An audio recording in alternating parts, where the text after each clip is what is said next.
बहुत पुरानी बात है। एक हसीन वादी के दामन में आबाद एक छोटे से शहर में मुल्ला नसरुद्दीन रहा करते थे। इसी शहर में एक निहायत ही अय्यार और हीलाबाज ताजिर भी रहता था, जिसका नाम सादिक था, मगर उसका काम सच्चाई से कोसों दूर था। सादिक ने शहर के एक निहायत शरीफ और सादा लोहबूढ़े शख्स बाबा फजल से एक भारी रकम उधार ली थी, ताकि वो अपना तिजारती काफिला रवाना कर सके। वादा ये था कि जैसे ही मुनाफा आएगा, वो असल रकम के साथ बाबा फजल का हिस्सा भी अदा कर देगा। वक्त गुजरता गया, सादिक का कारोबार चमक उठा। उसके घर की दीवारें ऊंची हो गईं और उसके दस्तरख्वान पर किस्म किस्म के खाने सजने लगे। मगर बाबा फजल के कर्ज की बारी ना आई। जब बाबा फजल अपनी जरूरत के लिए रकम मांगने गए तो सादिक ने पहली बार तो टाल मटोल से काम लिया, मगर दूसरी बार उसने साफ इनकार कर दिया। उसने निहायत बेशर्मी से कहा, कैसा कर्ज, कौन सी रकम? मेरे पास तुम्हारा कोई पैसा नहीं और न ही हमारे दरमियान कोई लिखत पढ़त हुई थी। बाबा फजल शदीद परेशान हो गए। उन्होंने शहर के काजी का दरवाजा खटखटाया। काजी ने सादिक को तलब किया, मगर सादिक ने भरी अदालत में कसम खा ली कि उसने कभी कोई पैसा नहीं लिया। चूंकि कोई गवाह मौजूद न था और न ही कोई तहरीरी सबूत, इसलिए काजी मजबूर था। बाबा फजल रोती आंखों के साथ अदालत से बाहर निकले तो सामने से मुल्ला नसरुद्दीन अपने गड्ढे पर सवार तशरीफ ला रहे थे। उन्होंने बाबा फजल की हालत देखी तो रुक गए। माजरा सुनने के बाद मुल्ला ने अपनी दाढ़ी पर हाथ फेरा, थोड़ा मुस्कुराए और बोले, बाबा घबराइए नहीं, इंसान झूठ बोल सकता है, मगर ये कायनात सच्चाई को छुपने नहीं देती। कल दोपहर को दोबारा अदालत लगेगी, आप बस वहां मौजूद रहिएगा। अगली दोपहर जब अदालत लगी तो पूरा शहर वहां जमा था, क्योंकि खबर फैल चुकी थी कि मुल्ला नसरुद्दीन इस केस में गवाह बनने वाले हैं। काजी ने हैरान होकर पूछा, मुल्ला, क्या तुम उस वक्त वहां मौजूद थे जब रकम का लेन देन हुआ था? मुल्ला ने निहायत संजीदगी से जवाब दिया, नहीं आलीजा, मैं वहां नहीं था, मगर मुझे पता है कि सच्चा गवाह कौन है। सादिक ताजिर, जो कोने में खड़ा मुस्कुरा रहा था, जोर से बोला, जब कोई था ही नहीं तो गवाह कहां से आएगा? ये मुल्ला पागल हो गया है। मुल्ला ने सादिक की तरफ देखकर एक पुरअसरार मुस्कुराहट बिखेरी और कहा, काजी साहब, जिस वक्त बाबा फजल ने रकम सादिक को दी थी, वो दोनों शहर की पुरानी फसील दीवार के पास खड़े थे।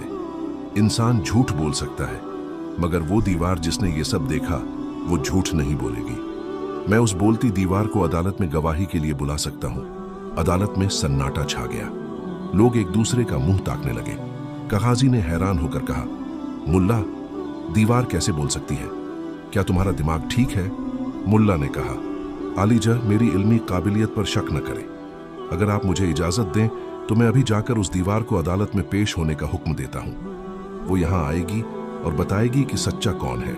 सादिक ने कहा लगाया और कहा, ठीक है, अगर ये दीवार को बुला सकते हैं तो जरूर बुलाएं। मैं भी देखना चाहता हूं कि मिट्टी और ईंटों की दीवार कैसे चलती और बोलती है। काजी ने भी दिलचस्पी लेते हुए मुल्ला को इजाजत दे दी। मुल्ला निहायत संजीदगी से अदालत से बाहर निकले। बाहर निकलते ही उन्होंने अपने गधे की लगाम थामी और शहर की उस पुरानी फसील दीवार की तरफ चल दिए, जहां सादिक ने रकम लेने का झूठ बोला था। लेकिन मुल्ला का मकसद दीवार को लाना नहीं, बल्कि सादिक के दिमाग में खौफ और शक का बीज बोना था। मुल्ला जानते थे कि झूठ बोलने वाला शख्स अंदर से खोखला होता है और वो हर उस चीज से डरता है जो उसके झूठ को नंगा कर सकती हो। मुल्ला फसील दीवार के पास पहुंचे। वहां सुकून से एक दरख्त के नीचे बैठ गए, थोड़ा खाना खाया और फिर दीवार से बातें करने का ढोंग रचाने लगे। इधर अदालत में वक्त ठहर सा गया था। सादिक ताजिर, जो शुरू में बड़ा मुतमिन था, अब आहिस्ता आहिस्ता बेचैन होने लगा। उसने सोचा, मुल्ला पागल तो नहीं, मगर वो इतना पुरएतमाद क्यों था? क्या वाकई वो दीवार बोलती है, या शायद मुल्ला ने वहां कोई ऐसा सबूत ढूंढ लिया है जो मेरी चोरी पकड़ लेगी? ये सवाल उसके दिमाग में हथौड़े की तरह बजने लगे। जब 1 घंटा गुजर गया तो सादिक ने काजी से कहा, आलीजा, मुल्ला हमें बेवकूफ बना रहा है। दीवार कैसे आ सकती है? हमें ये केस अभी खत्म कर देना चाहिए। मगर काजी, जो मुल्ला की अक्लमंदियों से वाकिफ थे, बोले, नहीं सादिक, थोड़ा इंतजार और करो। मुल्ला ने कहा है तो कुछ सोचकर ही कहा होगा। दूसरा घंटा गुजरा तो सादिक का पसीना छूटने लगा। वह बार बार अदालत के दरवाजे की तरफ देखता। उसे लगता कि शायद अभी मुल्ला किसी पुरअसरार मखलूक या किसी बड़े सबूत के साथ दाखिल होंगे। उसका झूठ उसे अंदर ही अंदर खाए जा रहा था। जब तीसरा घंटा खत्म होने को आया तो दूर से मुल्ला नसरुद्दीन पैदल चलते हुए आते दिखाई दिए। उनके कपड़े धूल से भरे थे और चेहरा थकावट से चूर था। मुल्ला ने अदालत में कदम रखा तो पूरा मजमा खड़ा हो गया। काजी ने उतावलेपन में पूछा, मुल्ला कहाँ है तुम्हारा गवाह, क्या दीवार आ रही है? मुल्ला ने एक गहरी सांस ली और निहायत मायूसी से सिर झटक कर कहा, आलीजा, मैंने दीवार से बहुत गुजारिश की, मैंने उसे काजी का खौफ दिलाया, शहर के कानून का वास्ता दिया, मगर वह दीवार निहायत जिद्दी और भारी है। वह आहिस्ता आहिस्ता सरक रही है। मैंने उसे थोड़ा धक्का भी लगाया, मगर वह इतनी अजीम उल जुस्सा है कि उसे यहां तक पहुंचने में शायद पूरी रात लग जाए। सादिक ताजिर, जो अब तक डर और गर्मी से परेशान था, मुल्ला की इस बात पर जोर से हंस पड़ा। उसने सोचा कि मुल्ला हार गया है और अब फिजूल बातें कर रहा है।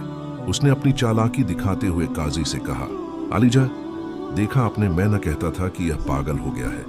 मुल्ला, तुम कितने बड़े झूठे हो। वह शहर की पुरानी फसील दीवार यहाँ से कम अज कम 2 मील दूर है। वह दीवार इतनी भारी और जमीन में ढंसी हुई है कि वह शाम तक तो क्या, पूरे 1 साल में भी सरक कर 1 इंच यहाँ नहीं पहुंच सकती। तुमने हमारा वक्त जाया किया है। अदालत में कह कहा गूंजा, मगर मुल्ला नसरुद्दीन के चेहरे पर अचानक एक फतेहाना मुस्कुराहट आ गई। उन्होंने निहायत रोबदार आवाज में काजी की तरफ देखकर कहा, आलीजा, मेरे गवाह ने अपनी गवाही दे दी। मेरे गवाह ने साबित कर दिया कि मुजरिम कौन है। काजी हैरान रह गए। उन्होंने पूछा, मुल्ला, गवाह तो आया ही नहीं तो गवाही कैसे हुई? मुल्ला ने सादिक की तरफ उंगली उठाई और कहा, आलीजा, मैंने जब दीवार का जिक्र किया तो मैंने ये नहीं बताया था कि वो शहर की पुरानी फसील दीवार है। मैंने सिर्फ दीवार कहा था, मगर सादिक ने खुद तस्लीम किया कि वो दीवार यहाँ से 2 मील दूर है और बहुत भारी है। अगर इसने वहां खड़े होकर बाबा फजल से रकम नहीं ली थी तो इसे कैसे मालूम कि मैं किस दीवार की बात कर रहा हूं? इसका मतलब है कि ये उस दिन वाकई वहां मौजूद था और इसे वो जगह अच्छी तरह याद है। सादिक का मुंह खुला का खुला रह गया। उसके चेहरे की रंगत उड़ गई। वो अपनी ही ज्यादा अक्लमंदी के जाल में फंस चुका था। उसने ये साबित कर दिया था कि वो वाकई उस पुरानी फसील दीवार के पास गया था, जबकि पहले वो कह रहा था कि उसने बाबा फजल को कभी देखा ही नहीं। पूरी अदालत मुल्ला की इस तरकीब पर दंग रह गई। काजी ने सादिक को घूरते हुए कहा, सादिक, अब तुम्हारे पास क्या जवाब है?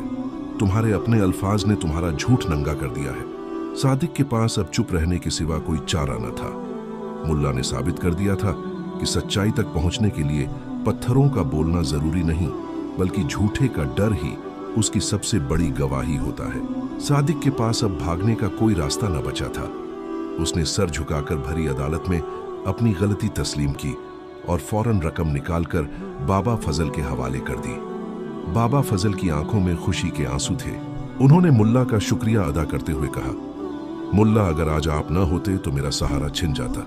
मुल्ला ने मुस्कुराते हुए बाबा फजल के कंधे पर हाथ रखा और कहा, बाबा, देखा आपने, दीवार बोलती नहीं है, मगर झूठ बोलने वाले का डर उसे दीवारों से भी बात करने पर मजबूर कर देता है। सच्चाई का सूरज जब निकलता है तो झूठ की धुंध छूट ही जाती है।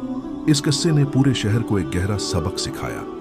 लोग समझ गए कि हक और सच की गवाही के लिए हमेशा जुबान की जरूरत नहीं होती। कभी कभी इंसान की अपनी घबराहट और खामोश निशानियां भी बोल उठती हैं। मुल्ला नसरुद्दीन ने एक बार फिर अपनी अकल व दानिश से एक मजलूम को उसका हक दिलाकर इंसाफ का परचम बुलंद कर दिया था। लोग उन्हें मुबारकबाद देने के लिए जमा थे, मगर मुल्ला की नजरें रास्ते पर थीं।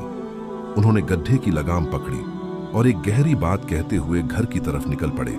दुनिया में सबसे मुश्किल काम उस शख्स को सच बोलने पर मजबूर करना है जो खुद को सबसे ज्यादा अक्लमंद समझता हो।